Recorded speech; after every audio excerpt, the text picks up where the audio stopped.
ഓം നമോ ഭഗവതേ വാസുദേവായ. ഓം ശ്രീകൃഷ്ണ പരമാത്മനേ നമ. ശ്രീമദ് നാരായണീയം ദശകം 23 ദക്ഷചരിതവും ചിത്രകേതോപാഖ്യാനവും. ശ്ലോകം 1. പ്രാചേതസസ്തു ഭഗവന്നപരോഹിതക്ഷസ്തു സേവനം വ്യതിത സ്വർഗവൃദ്ധികാമ ആവിർബഭൂവിത തഥാലസദഷ്ടബാഹു തസ്മൈ വരം ദദിതതാം ച വധൂമസീജ്ഞേയം.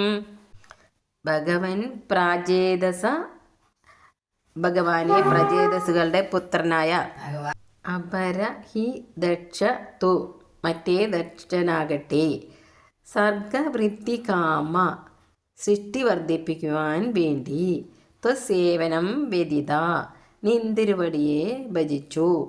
തഥാ ലസ ദഷ്ടബാഹു അപ്പോൾ 8 കൈകളോടുകൂടി നിന്തിരുവടി ആവേർ ബഭൂവിധ പ്രത്യക്ഷപ്പെട്ടു.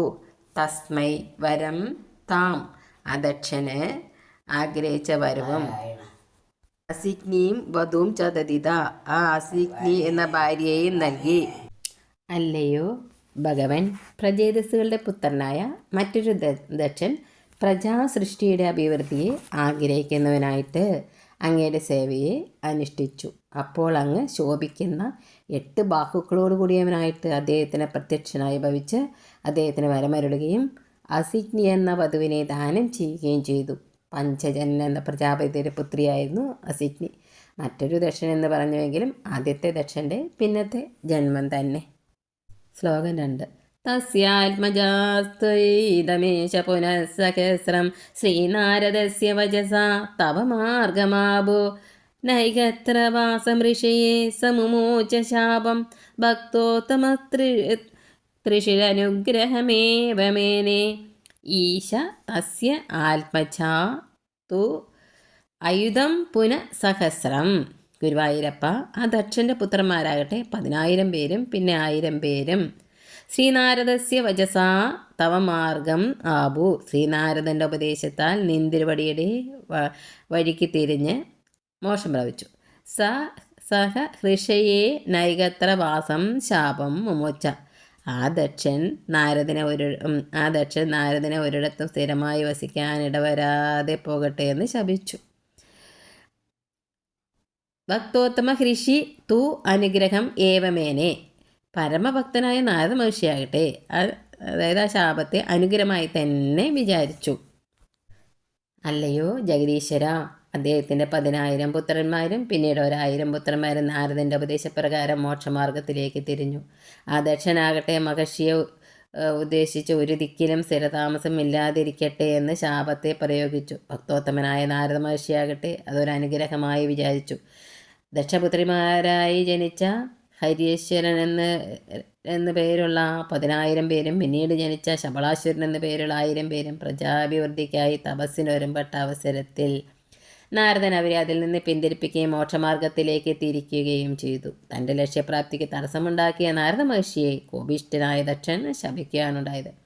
ഒരിടത്തും സ്ഥിരതാമസം ഉണ്ടാകാതിരിക്കുന്നത് തനിക്ക് അനുകൂലമായ ഒരു സാഹചര്യമായിട്ടാണ് മഹർഷി ശ്രേഷ്ഠൻ കരുതിയത്. ശ്ലോകം 3. ഷഷ്ട്യാ തതോ ദുഹൃതിഭി സൃജത കുലൗഘാൻ ദൗഹീത്ര സൂനരത തസ്യ സ വിശ്വരൂപ തുസ്തോത്ര വർണ്മിതമജാഭയതീന്ദ്രമാചോ ദേവത്തുദീയ മഹിമാ ഖലു സർവജൈത്ര തത ഷഷ്ട്യാ ദുഹൃതിഭി കുലൗഘാൻ സൃജത തസ്യ. അതിനുശേഷം 60 പെൺമക്കൾ വഴിയായി പല വംശങ്ങളെയും സൃഷ്ടിച്ചു കൊണ്ടിരിക്കുന്ന ആ ദക്ഷൻ്റെ ദൗഹൃത സൂനു സഹ വിശ്വരൂപ മകളുടെ മകൻ്റെ മകനായ വിശ്വരൂപൻ അത ആജൗ ഇന്ദ്രം സ്തോത്രവർമ്മിതം അജാപതേ പിന്നീട് യുദ്ധത്തിൽ ദേവേന്ദ്രനെ നിന്തിരുവടിയുടെ സ്തോത്രം കൊണ്ട് രക്ഷ ചെയ്ത് ജയിപ്പിക്കുകയുണ്ടായി. ദേവത്വദീയ മഹിമാ സർവജൈത്ര ഖലു ഭഗവാനെ നിന്തിരുവടിയുടെ മഹാത്മ്യം എല്ലാവരെയും ജയിക്കുന്നതാണല്ലോ. അല്ലയോ ഭഗവൻ, അനന്തരം തനിക്കുണ്ടായ 60 പുത്രിമാർ വഴിയായി ദേവാസുര മനുഷ്യത്തിൻ്റെ വർഗങ്ങളെ സൃഷ്ടിക്കുന്ന ആ ദക്ഷൻ്റെ ദൗഹിത്രനായ ത്വഷ്ടാവിൻ്റെ പുത്രനായ ആ വിശ്വരൂപൻ യുദ്ധത്തിൽ അങ്ങയുടെ സ്തോത്രമാകുന്ന നാരായണ കവചം കൊണ്ട് ഇന്ദ്രനെ രക്ഷ ചെയ്ത് ജയിപ്പിച്ചു. അങ്ങയുടെ മാഹാത്മ്യം എല്ലാവരെയും ജയിക്കുന്നതാണല്ലോ. ദക്ഷൻ്റെ 60 പുത്രിമാരിൽ നിന്നാണ് ദേവന്മാരും അസുരന്മാരും രുദ്രന്മാരും എല്ലാ തിരിക്കുളുകളും സംജാതമായത്. ഭാഗവതം 6-ാം സ്കന്ധം 6-ാം അധ്യായത്തിൽ ഈ പരമ്പരകൾ വിശദമായി വർണ്ണിക്കപ്പെട്ടിട്ടുണ്ട്. ദക്ഷപുത്രിയായ അതിഥിയിൽ കശ്യപന് ജനിച്ച ഒരാളായിരുന്നു ത്വഷ്ടാവ്. അദ്ദേഹത്തിന് അസുരകന്യകയായ രചനയിൽ ജനിച്ച പുത്രനായിരുന്നു വിശ്വരൂപൻ.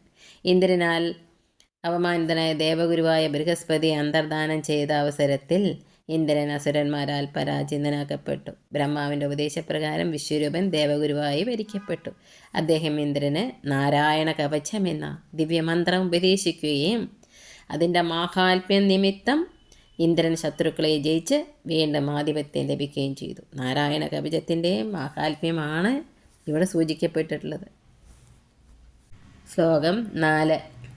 പ്രാക്ശൂരസേന വിഷയേ കില ചിത്രകേതു പുത്രാഗ്രഹീ നൃപതുരംഗിരസപ്രഭാവാത് ലബ്ധ്വൈകപുത്രമത തത്ര ഹതേ സത്തനേ സംകയേ രമഹ്യതവശസ്തവ മായയാസോ. പ്രാക്ശൂരസേന വിഷയേ ചിത്രകേതു പുത്രാഗ്രഹി നൃപതി കില.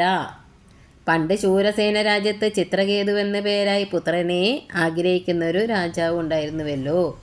അസൗ അങ്കിരസ പ്രഭാവാത് ഏകപുത്രം ലബ്ധ്വ.